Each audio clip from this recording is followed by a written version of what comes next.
কিরে গরিব তোর ফ্যাক্টরি কেমন চলতেছে? ফ্যাক্টরি দৌড়া চলতেছে। তুই গরিব গরিবই থাকবি কারণ তোর ফ্যাক্টরিতে কোনো লোকই কাম করবো না। স্যার আমি আপনার ফ্যাক্টরিতে কাজ করতে চাই।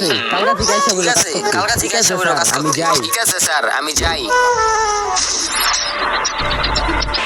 কিরে তুই ওই গরিবের ফ্যাক্টরিতে কাজ করবি কে? তুই আমার ফ্যাক্টরিতে কাজ কর, তোরে আমি অনেক টাকা দিব। দেখেন স্যার, আমার টাকার প্রতি অনেক লোভ আছে, কিন্তু ওই গরিবকে আমি সাহায্য করতে চাই। আমি আপনার ফ্যাক্টরিতে কাজ করতে পারুম না। দেখ মনে তুই ওই ফ্যাক্টরিতে কাজ করস, তোর ঘুরা ফিরে আমার ফ্যাক্টরিতে কাজ করতে হইব। স্যার দেখেন, আপনার ফ্যাক্টরিতে আমি কাজ করে 6 মাস আপনার ফ্যাক্টরি দেখেন কোন পর্যায়ে উড়ে দিছি। তাহলে স্যার আমার বেতনটা দেন। আমি তোমার একটা কথা কিন্তু ভুলে গেছিলাম।